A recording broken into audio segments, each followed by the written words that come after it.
자카르타 연합의 아름다운 아침입니다. 다 함께 사도신경으로 신앙 고백하겠습니다.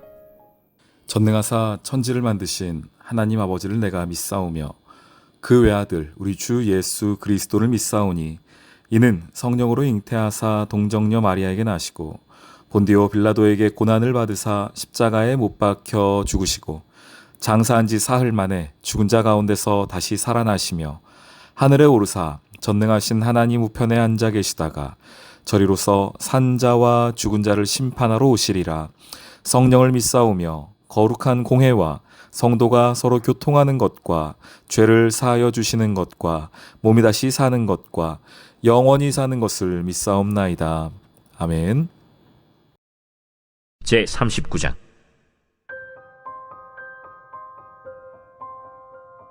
요셉이 이끌려 애굽에 내려가매 바로의 신하 친위대장 애굽 사람 보디발이 그를 그리로 데려간 이스마엘 사람의 손에서 요셉을 산이라. 여호와께서 요셉과 함께 하심으로 그가 형통한 자가 되어 그의 주인 애굽 사람의 집에 있으니 그의 주인이 여호와께서 그와 함께 하심을 보며 또 여호와께서 그의 범사에 형통하게 하심을 보았더라.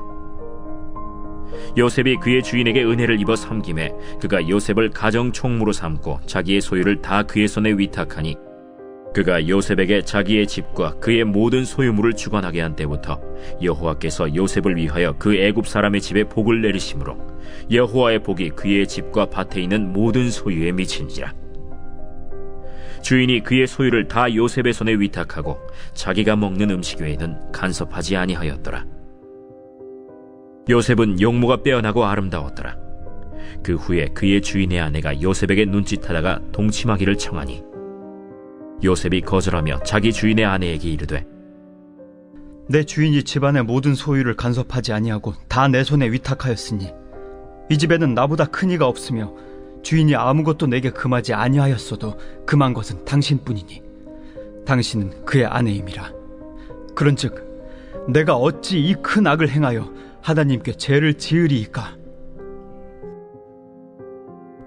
여인이 날마다 요셉에게 청하였으나 요셉이 듣지 아니하여 동침하지 아니할 뿐더러 함께 있지도 아니하니라. 그러할 때 요셉이 그의 일을 하러 그 집에 들어갔더니 그 집 사람들은 하나도 거기에 없었더라. 그 여인이 그의 옷을 잡고 이르되 나와 동침하자.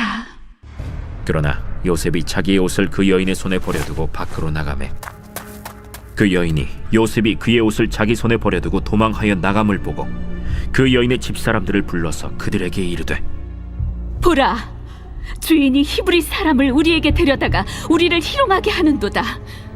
그가 나와 동침하고자 내게로 들어오므로 내가 크게 소리질렀더니 그가 나의 소리질러 부름을 듣고 그의 옷을 내게 버려두고 도망하여 나갔느니라.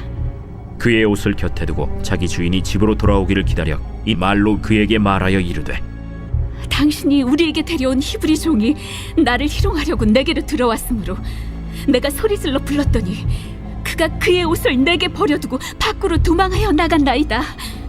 그의 주인이 자기 아내가 자기에게 이르기를 당신의 종이 내게 이같이 행하였다 하는 말을 듣고 심히 노한지라. 이에 요셉의 주인이 그를 잡아 옥에 가두니 그 옥은 왕의 죄수를 가두는 곳이었더라.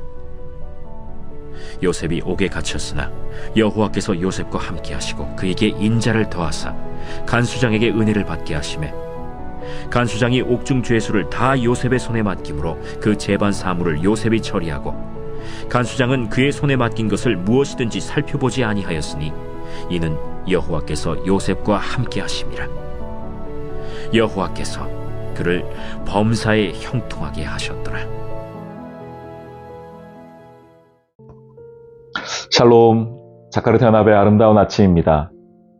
형들로부터 팔려간 요셉, 그 이후의 삶은 우리가 잘 알고 있는 것처럼 고생입니다. 아버지로부터 채색 옷을 입으며 사랑받고 살았던 그 요셉이 이제는 한 집의 노예로 팔려갔습니다. 그런데 노예로만 팔려간 것으로도 억울한 인생이 더 떨어지죠. 어디로? 무고한 죄를 뒤집어 쓰고 감옥에까지 가는 모습을 볼 수가 있습니다. 자, 오늘 이 요셉의 삶을 바라보면서 여러분 부러우세요? 야, 나도 저런 요셉처럼 살고 싶다. 이런 분들이 계십니까? 그런 분들이 아무도 없을 거예요. 그런데 오늘 성경을 한번 보시면은 2절 말씀. 여호와께서 요셉과 함께 하심으로 그가 형통한 자가 되어.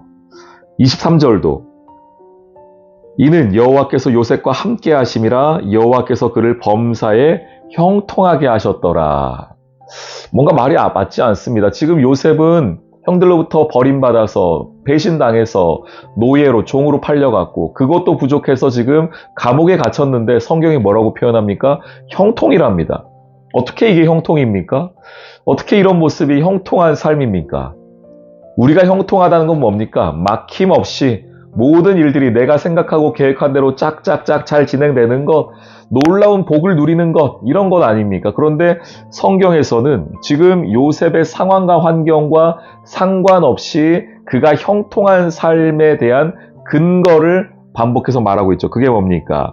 하나님께서 여호와께서 그와 함께 하심으로 여호와께서 요셉과 함께 하심으로 그가 형통했다는 겁니다. 그러면 성경이 말하는 형통의 기준을 우리가 알 수 있죠. 상황과 환경이 좋아서 형통이 아니라 그 인생에 하나님이 함께 하시면 그 자리가 어디든 형통합니다 라고 알려주고 있는 것입니다. 여러분 지금 형통한 삶을 살고 계십니까? 지금 내 삶의 상황과 환경과 상관없이 하나님이 여러분과 함께 동행하고 계십니까? 예, 그렇다면은 그 삶이 형통한 삶입니다. 그 삶이 하나님이 우리에게 주신 복의 자리입니다. 시편 73편 28절이 말합니다. 하나님께 가까이함이 내게 복이라 라고 말이죠. 복이 뭐라고요? 하나님과 가까이 하는 것. 그게 복이라고 말합니다. 오늘 요셉의 삶의 자리 가운데에 여호와께서 그와 함께 하심으로 그가 형통했다라고 말했던 이 형통, 시편 기자의 복이 오늘 하루를 살아가는 여러분의 삶의 자리 가운데에 함께 하시기를 주님의 이름으로 축원합니다. 아멘. 오늘의 기도. 하나님, 복의 근원이신 하나님을 알고 믿고 살아가는 오늘이 바로 형통함임을 믿습니다. 상황과 환경이 아닌 하나님과의 동행이 내 인생의 가장 큰 복이며 형통입니다. 그리고 그것을 이 세상 속에 증거하는 삶이 되길 원합니다. 주님, 오늘도 저와 함께 해주세요. 예수님의 이름으로 기도합니다. 아멘.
요